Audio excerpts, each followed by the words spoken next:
یہی ہمارے سلسلہ چل رہا ہے سوال جواب کا، اور احادیث اور قرآن پاک کے حوالے سے گفتگو ہے۔ اور جب میں بھی پڑھ رہا تھا، چیزوں کو دیکھ رہا تھا، تو وہ جو انداز، جب قرآن پاک آپ سمجھنا شروع کرتے ہیں، کیونکہ وہ جو دور جس میں ہمارے پیارے نبی صلی اللہ علیہ وسلم تشریف لائے، اس دور میں جو ایک سب سے خاصیت تھی، ہر نبی کے دور میں اللہ تعالیٰ نے ان پہ فوقیت جو اپنے نبی کو دی، وہ یہی تھی کہ وہ ان سب پہ جو ہے وہ اوپر ہوتے تھے۔ سبحان اللہ۔ تو اسی حوالے سے حضرت عیسیٰ کے دور میں چونکہ میڈیسن کا دور تھا، تو حضرت عیسیٰ کے پاس جو وہاں پہ ایک کیا کہیں گے، معجزہ موجود تھا، وہ یہ تھا۔ اور حضور پاک صلی اللہ علیہ وسلم کے دور میں شعر و شاعری کا لوگوں کے پاس شغف تھا، تو اس میں جو انمول بات حضور پاک سے کہلوائی گئی میرے اللہ نے، وہ قرآن پاک تھا۔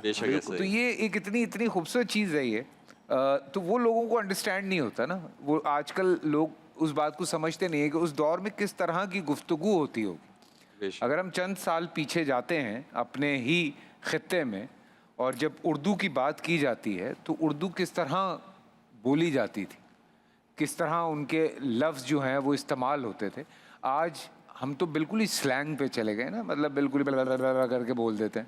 تو وہ ایک جملہ جو موتیوں کی طرح پرویا جاتا تھا اردو میں، تو آپ سوچیں گے یہ تو اردو ہے، اور جب وہ زبان جو اللہ خود کہہ رہا ہے تو وہ کیا زبان ہوگی؟ سبحان اللہ۔ تو وہ پھر، اور حضور پاک کے منہ مبارک سے تو کیا نکلتے ہوں گے الفاظ۔ تو حضرت اس حوالے سے بالکل میں چاہتا ہوں کہ یہ جو کمپیریزن ہے حدیث کا قرآن کا، اور میں انٹرو میں بھی ایک بات چھوٹی سی کہہ رہا تھا کہ ایک آدمی ہے جو تھیوری پڑھ لیتا ہے پوری، پریکٹیکل نہیں کرتا، اور ایک آدمی ہے جو صرف پریکٹیکل کرتا رہتا ہے، تھیوری نہیں پڑھتا۔ تو ان کی دونوں ہی غلط ہے نا۔ بالکل۔ تو آپ کو تھیوری کی بھی ضرورت ہے، آپ کو پریکٹیکل کی بھی ضرورت ہے۔ تو یہ تو ایک بچپنے سے ہمیں ایک چیز کی پریکٹس کرا رہے ہیں، پوری دنیا کی جو ایجوکیشنل سسٹم ہے وہ اس پہ چل رہا ہے۔ جب آپ دین پہ آتے ہیں تو وہاں آ کے آپ یوں ہو جاتے ہیں کہ نہیں یار یہ تو یوں ہے، یہ تو یوں۔ اصل میں وہ شاید وہ 150 سال کا جو بخاری تک سب مرتب ہوئی احادیث، اس حوالے سے دیکھیں فیصل بھائی، کال لیتا ہوں ایک منٹ، بلال صاحب کی بات۔ جی، پہلی بات شیخ صاحب کی بات کے ساتھ ہی میں ایک بات ایڈ کروں گا۔ رسول اکرم صلی اللہ علیہ وسلم کے صحابی ہیں عبداللہ بن عمر رضی اللہ تعالیٰ عنہ، تو یہ رسول اکرم صلی اللہ علیہ وسلم کے فرامین لکھا کرتے تھے۔ تو اہل مکہ نے انہیں کہا کہ بھئی آپ رسول اکرم صلی اللہ علیہ وسلم کی ہر بات لکھ لیتے ہیں، رسول اکرم صلی اللہ علیہ وسلم کبھی غصے میں ہوتے ہیں، کبھی آپ نرمی کی حالت میں ہوتے ہیں، تو آپ ہر چیز نہ لکھا کریں۔ انہوں نے لکھنا چھوڑ دیا، اور یہ بات رسول اکرم صلی اللہ علیہ وسلم کی خدمت میں پیش کی کہ مجھے نا لوگوں نے اس طرح منع کیا ہے۔ آپ علیہ الصلوۃ والسلام نے اپنی شہادت کی انگلی کو اپنی زبان مبارک کی طرف کر کے کہا کہ فرمایا عبداللہ لکھو، اللہ کی قسم ہے جس ذات کے ہاتھ میں میری جان ہے، ما یخرج الا الحق، میری زبان سے حق کے علاوہ کچھ نہیں نکلتا، کیونکہ اس زبان کی گارنٹی اللہ رب العالمین نے لی ہے۔ جیسے آپ نے بات کی ہے کہ لوگ عملاً بس اوقات کرتے ہیں، کسی چیز کو عملاً اس کو کر لیا، اس کا آپ وہ پڑھتے نہیں ہیں، تھیوری نہیں اس کی پڑھتے، اور بس اوقات کسی چیز کو پڑھ لیتے ہیں لیکن عملاً اس سے دور ہوتے ہیں، دونوں میں غلطی ہے۔